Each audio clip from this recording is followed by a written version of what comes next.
Welcome to Grow Money Business, the podcast dedicated to helping business owners optimize income, pay less in tax, and invest prudently. Here's your host, Grant Bledsoe. Hello, everybody. Grant Bledsoe here. Welcome back to Grow Money Business. This week on the show, we're talking all about annuities. Specifically, I had a discussion with a longtime listener of the show recently about annuities and under what circumstances they might actually fit into one's retirement plan. This gentleman made the point that I've been clear that I'm generally not a big fan of annuities based on how they work and what their costs are and so forth, but they certainly do work for some people and work for a lot of people around the country. And so this was an interesting question, and I thought it would make a great episode of the podcast. So today we walk through what annuities are and how they fit into a sound retirement plan. We talk about some foundations of retirement income planning, including guaranteed income, how to determine your withdrawal needs, mortality credits, and when annuities might make sense for you and your retirement plan. I hope you enjoy it. Hey everyone, I need to interject quickly to remind you all that nothing found in today's episode or any other episode of Grow Money Business should be considered financial, investing, legal, tax, fitness, or even relationship advice. It's content that you're free to use and to deploy on your own terms. And before taking any actions on content found on the show, please do consult with your tax professional, your attorney, or your financial planner. If you don't have a financial planner, head on over to threeoakswealth.com to learn more about what we do in terms of financial planning and investments and how we help clients on an ongoing basis. So today on the show, we're going to talk about annuities for a little bit. I was having a conversation here a week or two ago with someone who has been a listener of the show for a long time and is considering becoming a client of our firms. And this person was preparing for their retirement. They need some help organizing everything, help with their investment management and distribution timing and all that fun retirement planning stuff that comes along with that stage of life. And they made the comment that, hey, I've heard a lot of people, yourself included, they're talking about me, kind of lambast annuities. And I understand that they can be expensive. I understand that they may be a good fit for some people, but not for all. I know that advisors kind of like to dismiss them a lot of the time. A lot of advisors are not fond of them as a product. What are the circumstances under which an annuity would actually be a good fit for somebody? And this question I thought would make a great topic for a podcast episode, number one. But number two is an interesting question that we haven't answered directly in this manner on the show in the past. I've talked a lot about annuities in the past and the different types of annuities and so on and so forth. I am generally of the opinion that if you can afford not to buy an annuity, you probably shouldn't. But I thought that this would be a really interesting topic for today's show because it's been a while since we've talked about annuities. Interest rates are a little bit higher now, meaning the payout on annuities is a little bit better. And so I thought it would be helpful just to kind of go through our perspective on this issue, soup to nuts, back to front. And really, as a starting point for today, all of this really revolves around the golden equation in retirement planning. And the foundation for this is before you're retired, you have some money coming in from your job, presumably, or from other assets or whatever. You have some money coming in.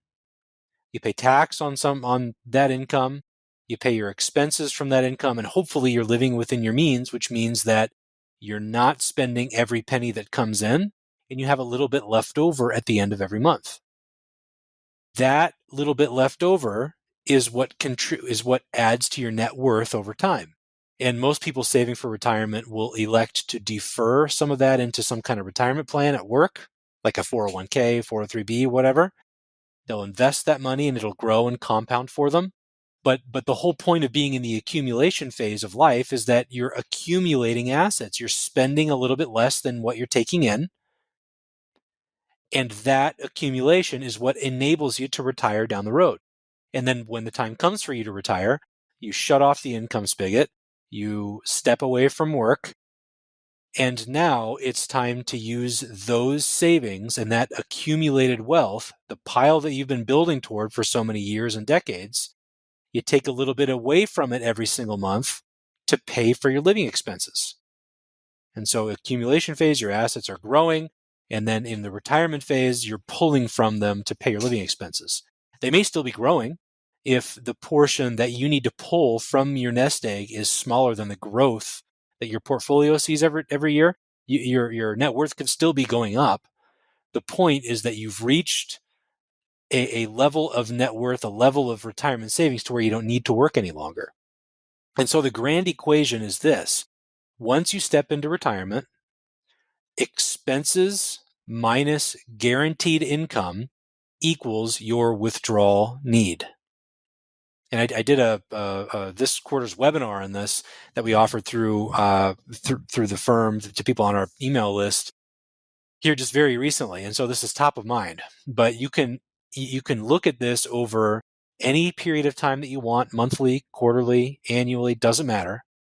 You have your living expenses, you have your guaranteed income, you have the amount left over. That's what you need to pull from your nest egg in order to exist. So simple example, you have $10,000 that you need to spend every month to maintain your lifestyle. Pretty nice lifestyle. Let's say that you've got $5,000 coming in from Social Security and a pension, maybe from guaranteed income. This could come from an annuity as well. But guaranteed income sources, typically we're talking pension, Social Security, that kind of stuff. Let's say you have $5,000 coming in from that. We're ignoring taxes for the moment.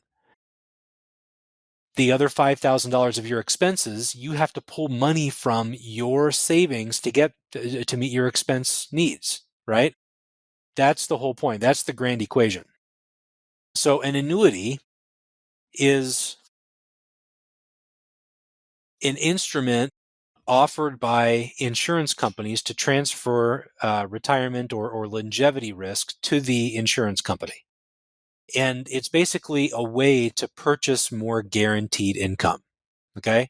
So the way that we think about this is often in terms of distribution rates. So if you have $40,000 that you need to pull from your investments every single year to meet your withdrawal needs, and you have a $1 million portfolio, you, my friend, are pulling out 4% of your portfolio every single year. Well, presumably every single year. Realistically, your spending needs go up and down. It's not quite as linear and as easy as applying the 4% rule. But let's start with that, right? So your distribution rate depends on the size of your nest egg.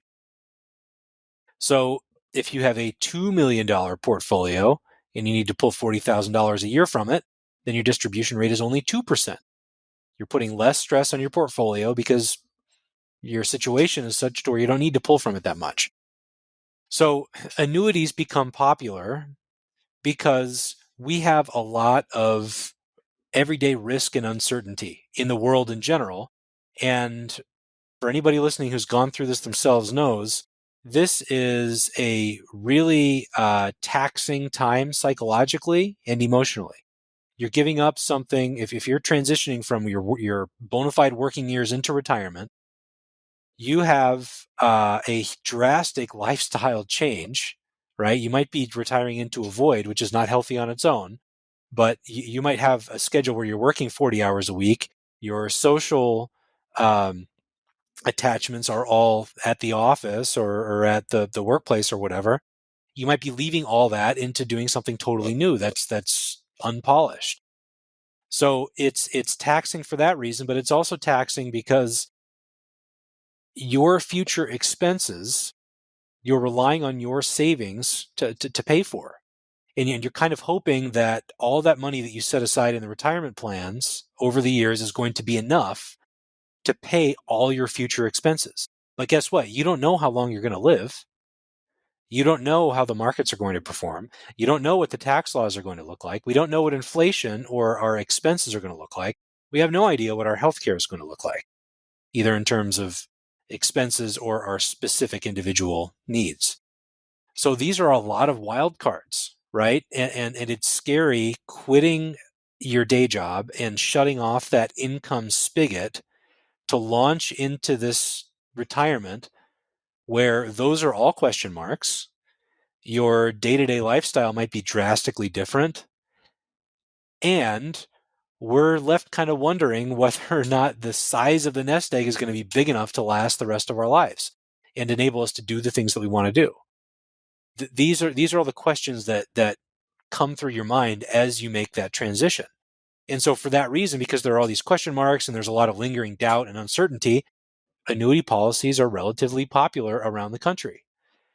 And they're simply a way to buy guaranteed income and transfer all of those, not all, but some of those risks to the insurance company, namely longevity risk. If you're concerned you're going to live to 110 years old and you don't think you have enough saved up to be able to pay your expenses when you're 90 and 102, then an annuity might be a reasonable fit.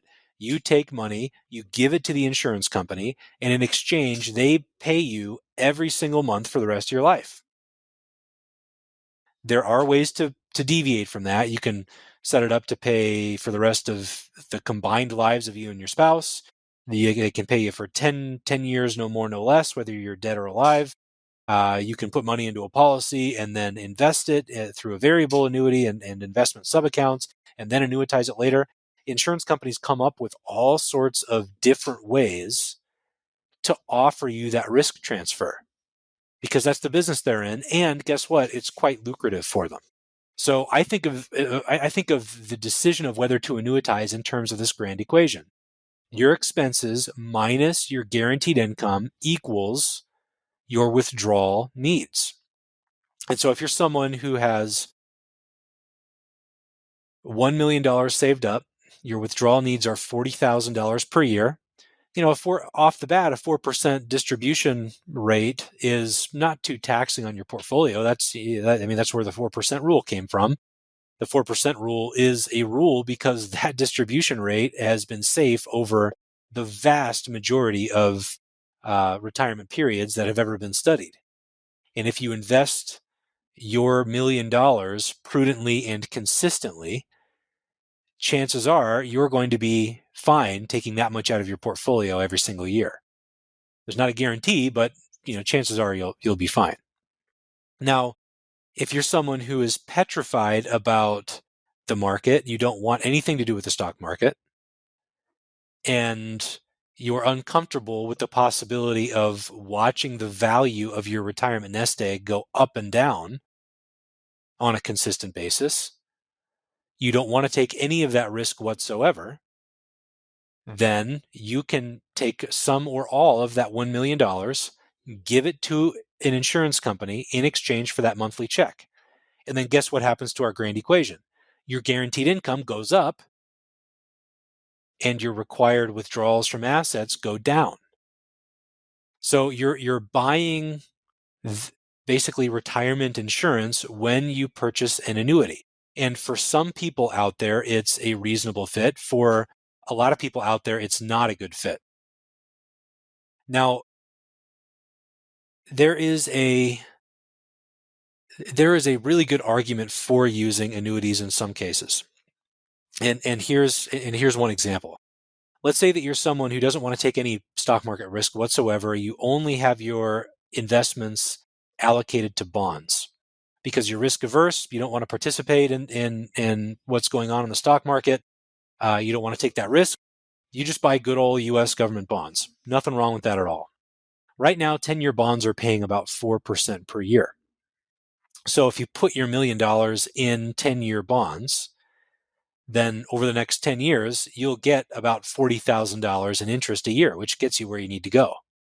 But guess what? 10 years, down the road, when all those bonds mature, you may or may not be able to produce 4% of yield from your bond portfolio. It just depends on what the circumstances are at the time, and that's a fair amount of risk.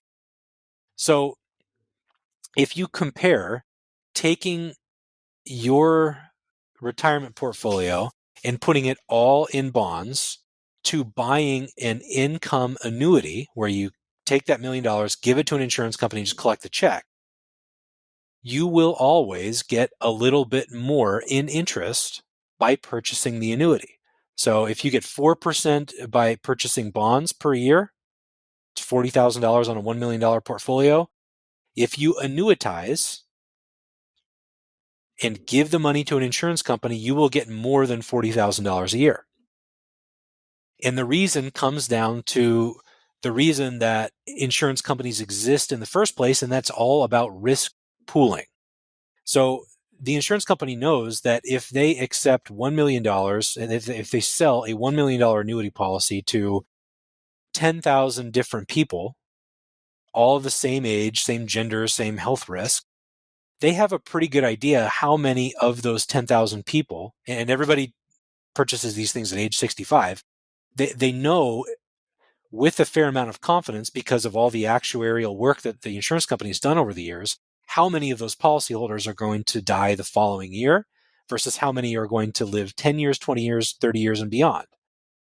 And so because of that risk pooling, they have no idea when you as an individual are going to die, but of that subset of policyholders and law of large numbers, they have a much better idea of how much the age at which X number of those 10,000 are going to live, because you have more numbers and more data at your disposal to blend together. I'm not explaining it very well, but you get the point. It's true of any insurance policy ever produced.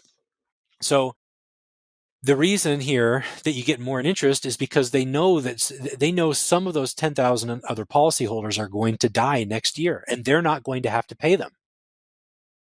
And they know that a small portion of the 10,000 are going to live to age 100, and they'll have to continue paying those 100 for a long time, 35 years. So from your perspective, the insurance company is going to be able to offer a little bit more than the rate on the underlying bonds that you would buy in your own account, because of this concept of risk pooling. Some of the other policyholders are going to die at a young age. That's beneficial economically to the insurance company, because what happens after you die, the insurance company gets to keep whatever else is left over, right? So the earlier you die, the better off the insurance company is. So as a selling point, as a competitive selling point, insurance companies offer better rates than what you can get on the underlying bonds. When you and all the other 10,000 policyholders actually purchase the annuities, the insurance company is not doing anything fancy with them. They're turning around and buying the exact same bonds that you or I would. But because we're pooling that mortality risk, and this concept, by the way, is called mortality credits, they're pooling that risk together so that they can offer more competitive rates to people who are interested in purchasing the policy. So this is where it makes sense. If you're someone who's really, really conservative in the first place, and you don't want to take any investment risk with your assets, you have no desire to leave them to a beneficiary after you pass on, then transferring your longevity risk to an insurance company might start to make a lot of sense, because you're taking the risk of you outliving your money off the table, and you're collecting more in yield, more in income from your assets than you would have otherwise. If you're just buying the bonds on your own, then no big deal. Now, the downside of doing this, quite obviously, is that, number one, if you die soon after annuitizing the money, then there's nothing left over. The insurance company gets to keep it. And if you're someone who has kids and you want to leave some money to kids, then that might not be too appealing. The other big downside is this is a pretty heavy move. You're taking some or all of your retirement money and giving it to the insurance company. If something comes up where you need a lot of cash, let's say you need to, downsize or move into an assisted living facility, and you want to purchase the stake in your new, it's called a condo. So you're buying a condo, you want to buy the new condo and then give yourself a couple months to move over before you sell your existing house. So you need a bunch of cash. Well, you can't access that cash once you annuitize it. The cash is no longer yours. The right to the check every month from the insurance company until you die, that's what's yours. So you lose a lot of flexibility when you annuitize your retirement assets. But again, if you don't have that need, you're comfortable giving up flexibility in exchange for transferring your longevity risk to an insurance company, and you're going to be investing in bonds on your own anyway. Yeah, that's a pretty reasonable fit. Now, The reason that these things are not super favorable in the advisory community is because for decades and decades and decades, these things have been sold improperly, often in unscrupulous ways. I've talked about this on the show a little bit over the years. Apologies if this is redundant at all. But the idea is these products are profitable to the insurance company. And so if you're an insurance company and you say, hey, let's do this, we have some money on our balance sheet, we want to issue uh, uh, annuity policies to 10,000 new policyholders, you've got to figure out how to get out there and sell it. And so you hire licensed insurance representatives to sell the product for you, and they're compensated based on commissions for number and size of policies that they're selling. So if you're a representative of an insurance company, representatives of insurance companies years and years ago figured out that if they could position themselves as financial professionals and advisors, then they could get people to trust them and they'd move more product. And it's kind of casting a negative light on this, right? I don't mean to do that. There are completely legitimate investment and financial professionals who do this and sell policies and really care about their clients and really do a good job and do the right thing for people. But over the years, these things have been sold unscrupulously because of the commissions involved. And if you're someone in that position who's a financial sales rep and you can make $1,000 for recommending strategy A for retirement or $8,000 for recommending strategy B for retirement, well, it's, we're financial professionals are human beings, and you know how the saying goes about understand a man's intentions, and because you understand how they're compensated. I'm butchering the phrasing on that, but you get the idea. It's over the years it had been hard for financial professionals not to recommend the more lucrative option because there's all this sales pressure to keep their job, to move a certain amount of product. They get paid more themselves. It just made more sense from their perspective because they didn't have a fiduciary responsibility to act in their clients' best interests. So this is the most basic form of annuity policy. You give money to the insurance company, they pay you every month for the rest of your life. There are a lot of other options. Indexed annuities, where your balance is determined by the performance of some underlying index. Variable annuities, like I mentioned earlier, you put money in, you can invest them in sub-accounts that are basically like mutual funds. The more ornate products were designed to check more boxes for people. So if you're someone who doesn't want to take investment risk in retirement and you're comfortable transferring money to an insurance company, giving them some flexibility, and as the sales pitch goes for index products, how would you like all of the upside of the market with none of the downside of the market? Well, obviously, everybody wants a piece of that. They designed these products that are more complex, harder to understand, and they check more boxes for retirement needs for policyholders. And generally, the more complex these things are, the better they are for the insurance company, the worse they are for you. Because they're more expensive. The commissions they generate for the salesperson selling them are a lot higher because they're more profitable to the insurance company. And one classic way to figure out how profitable to the insurance company they are, a salesperson is probably not going to tell you what their commission is on a product. But what they will tell you, and is required that they tell you, is what the surrender period is. So the most complex products, a financial professional, if you put $100,000 into a complex annuity, a financial professional might make 8 or 9% of that on day one. So you put $100,000 into this thing, $92,000 of that goes to the insurance company for their processing. The value of your policy doesn't go down; it's still $100,000, but $8,000 of it goes to the professional that sold it in the form of a commission. And the insurance company is willing to do that because it's so insanely profitable for them. That's why this works for them, right? But they don't want policyholders to turn around and surrender the products and get rid of them and get their $100,000 back that they put in on day 2, because on day 1, the representative that sold them had received a fat commission. So if the insurance company entertained that, they would be out the $8,000 commission, and it would happen relatively frequently. So that's why they impose these surrender charges. If you surrender and liquidate your policy, if you want your $100,000 back that you put into this policy in year 1, you might have to pay a substantial surrender charge to get out of it. And usually the surrender charges go down a little bit over the first 5 years, and then eventually they go to zero. But that's the insurance company's way of protecting themselves against surrender based on the commissions that they're paying to professional salespeople. So if you're ever curious what the commission a seller is or a rep might make on a product you're considering, or if you're wondering how profitable this product might be to the insurance company, look at the surrender charge.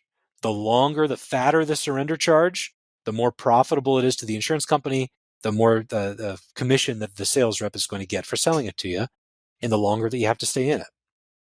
So this is how the stuff works, right?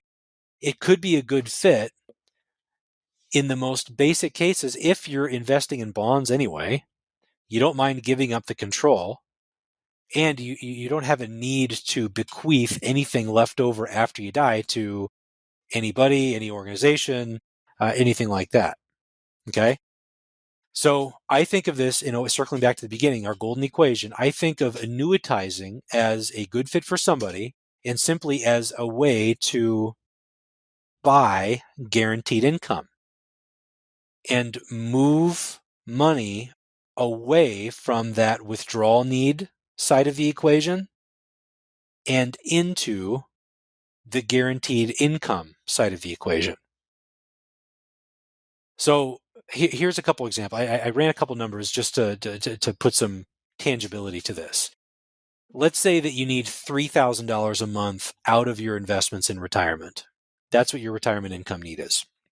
That's $36,000 a year. If you have a $1 million portfolio, $36,000 divided by $1 million is 3.6%. That means that your distribution needs are 3.6% per year. And, 4% rule of thumb is the safe withdrawal rate. I would be pretty comfortable, all things equal, with a 3.6% withdrawal rate. That's a pretty good start. Again, every retiree we've ever worked with at our firm has spending needs that are going to go up and down over the course of their retirement. And so really what you need to do is model this out a little bit more thoroughly than assume $36,000 every single year, rain or shine. But off the bat, 3.6% is fine if you're comfortable allocating that $1 million to a fair amount of risk assets like stocks. Okay, this distribution rate is all presumed. It's all presuming that you're comfortable taking some investment risk so that you can enjoy some long-term growth out of your money. Now, what happens if you have less than $1 million? Let's say that you have $900,000. 36,000 divided by 900 is 4%. Now your distribution rate is going up. What if you have $800,000? Distribution rate goes up to 4.5%. $700,000. Your distribution rate goes up to 5.1%. So if you're in the camp where you're really kind of teetering between being able to retire and not, and in this case, if you have $1 million and you need $36,000 from it every single year, you're probably in good shape. But if you have less than $1 million, if you have $700,000, now you're putting a lot more pressure on that retirement portfolio. And the smaller your retirement nest egg gets relative to your spending need, the more an annuity starts to make sense. Because remember, you can take the $700,000, buy a bunch of bonds with it, don't take any investment risk, but you'll get 4% per year right now buying U.S. government bonds, and you're subject to some interest rate and inflation risk. If interest rates go down between now and when the bonds mature, you have your $700,000 back, but now you have to buy bonds at the new lower rate. You're not getting 4% all of a sudden. So if that's the circumstance, those mortality credits we were talking about earlier start to make a lot more sense, right? The benefit of pooling your mortality risk or longevity risk is more appropriate with a bunch of other policyholders starts to make more sense because you have your spending needs and the mortality credits by annuitizing enable you to get a little bit more in income every single month by forking it over to the insurance company. So the fact pattern at which annuities make sense is one where the higher your distribution rate, the more it starts to make sense. But in general, because most people want to leave something to their kids or to charity or to somewhere else, and because most people don't have a good handle on when they might need money out of their retirement accounts, annuitizing is not the best option. You need to move into that assisted living facility. You need to come up with $100,000 for some procedure. You don't have that luxury if you take all your retirement assets and fork them over to the insurance company. So this is how we typically think about this. It's all around this grand equation. Spending needs minus guaranteed income equals your withdrawal needs. If the withdrawal needs are too high, then think about taking some away from them and moving them over into guaranteed income by either purchasing an annuity or maybe working a little bit longer, dare I say, building up your retirement nest egg so that your withdrawal rate isn't quite as high, building up your Social Security benefits perhaps by delaying when you file. Those are all options on the table and levers that you can pull. So I hope this was interesting. We've talked about this topic. I realized in the conversation with this fellow that it had been a while since we talked about this golden equation that's kind of foundational to retirement planning in general. So I figured it would be an interesting episode for today. All right, that's it for now. Hope you guys enjoyed it, and I'll talk to you all again soon.